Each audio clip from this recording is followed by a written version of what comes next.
नमस्कार, मी प्राध्यापक मिलिंद गायकवाड. 11वीमध्ये प्रवेश घेणाऱ्या विद्यार्थ्यांच्या मनामध्ये थोडीशी भीती आहे. ते कमेंटमध्ये विचारत आहेत, की सर या फेरीनंतर किंवा या विशेष फेरी 1मध्ये जर आम्हाला प्रवेश मिळाला नाही, तर आम्हाला पुढं प्रवेश मिळणार की नाही, या अनुषंगानं थोडंसं मार्गदर्शन केलं तर बरं होईल. आता हे मार्गदर्शन तर करणारच, पण याच्याबरोबर आणखीन एक गोष्ट तुम्हाला मी सांगणार आहे, की ते सांख्यिकी असणारी आहे, स्टॅटिस्टिकल डेटा असणारा आहे आणि त्यावरनं तुम्ही लक्षात घ्यायचं आहे नेमकं काय करायचं आहे ते. साधारणपणे आज अखेरपर्यंत 14,37,656 विद्यार्थ्यांनी रजिस्ट्रेशन केलेलं आहे. हे वेबसाईटवर आपल्याला पाहायला मिळतं.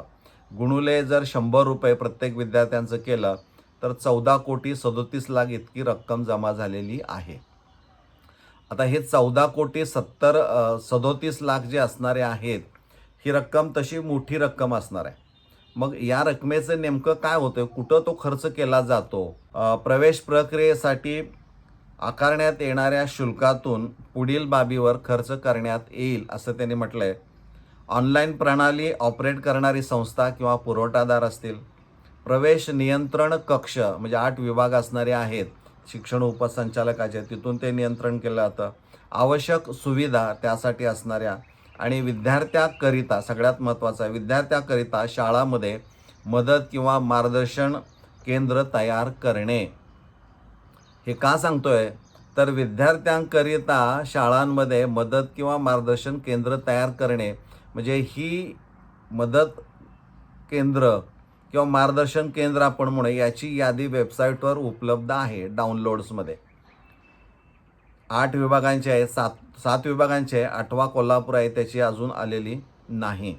तर हे जे संपर्क अधिकारी, मग ते शिक्षण उपसंचालक कार्यालयातले असतील किंवा त्या विभागातील जे काही कॉलेजेस असणारे आहेत, उच्च माध्यमिक किंवा कनिष्ठ महाविद्यालय, त्यातले काही शिक्षक संपर्क अधिकारी म्हणून नेमले आहेत, त्याचे नंबर्स खुले केलेले आहेत, तिथं दिलेले आहेत. यांना तुम्ही तुमच्या समस्या सोडवण्यासाठी नेमलेला आहे आणि त्याचा मोबदला त्यांना तुमच्या पैशामधून मिळणार आहे. पण असं असताना देखील प्रवेश प्रक्रिया सुरू झाल्यापासून ज्यावेळी तुम्हाला अडचणी आल्या त्यावेळेस फोन केला तर तो फोन उचलला जात नाही आणि उचलला तर योग्य ते मार्गदर्शन, सल्ला तुम्हाला मिळत नाही. वेगळ्याच दिशेनं काहीतरी तुम्हाला विचार करायला भाग पाडतात, अशा पद्धतीची त्यांची उत्तरं असतात. मित्रांनो, तुमच्या लक्षात आलं असेल की तुमच्याच पैशातून ह्या नेमलेल्या लोकांना काही पैसे द्यायचे आहेत, काही मानधन त्यांना द्यायचं आहे, पण ते तुमची उत्तरं द्यायला बांधील नाहीत असं त्यांना वाटतंय. म्हणजे खरं हे चुकीचं आहे. त्यामुळं तुम्ही तुमच्या पालकांचे किंवा इतरांच्या मोबाईलवरनं त्यांना संपर्क साधा किंवा त्यांचा नंबर WhatsAppला सेव्ह करा आणि WhatsAppच्या माध्यमातून मेसेजेस त्यांना पाठवा.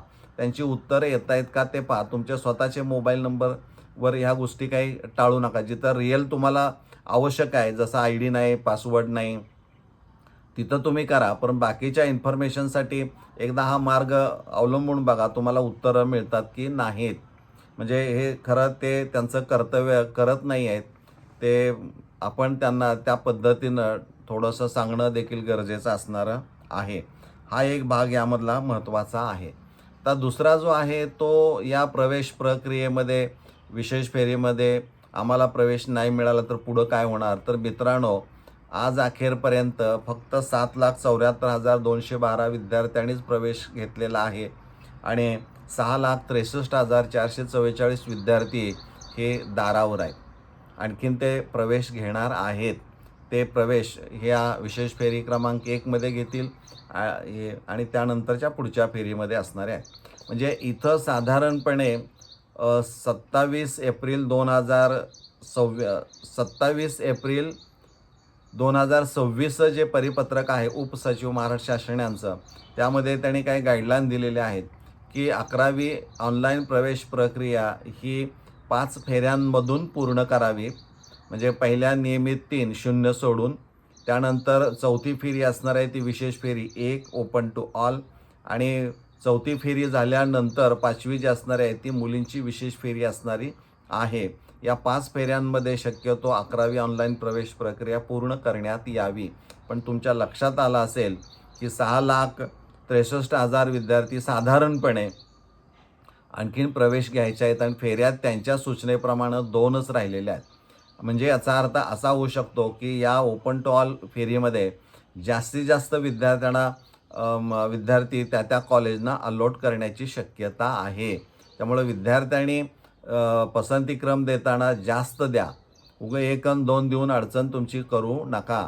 कारण पुढं फेऱ्यांचं काय होणार तेही मी बोलणार आहे. परंतु शक्यतो या फेरीमध्ये तुमचे प्रवेश कसे निश्चित होतील त्या दृष्टीनं आपण विचार करणं गरजेचं आहे. आता त्या गाईडलाईनमध्ये आणखीन एक त्यांनी असं म्हटलेलं आहे की 5व्या फेरीनंतर जर तुमच्या लक्षामध्ये आलं की रिक्त जागांची संख्या आणि इच्छुकांची संख्या विचारात घेता जर ती जास्त असेल तर आवश्यकतेनुसार तुम्हाला विशेष फेऱ्यांचं पुन्हा आयोजन करावं लागणार आहे. यामध्ये एटीकेटीवाले पण पुढं येणार आहेत. म्हणजे गरजेनुसार विशेष फेऱ्यांचं आयोजन पुढं केलं जाणार आहे. परंतु मित्रांनो, त्यावेळेस अपेक्षित कॉलेजमध्ये जागा असणारी आहे का आणि दुसरं पसंतीचं कॉलेज तुम्हाला मिळणार आहे का, ह्या सगळ्या गोष्टी तुम्हाला विचारात घेऊन या विशेष फेरीमध्ये प्रवेश निश्चित करण्याच्या दृष्टिकोनातून प्राधान्यक्रम तुमचा उच्च माध्यमिक विद्यालयाचा असला पाहिजे आणि त्या दृष्टीनं तुमचा विचार असला पाहिजे आणि तसं तुम्ही करावं असं मला वाटतंय.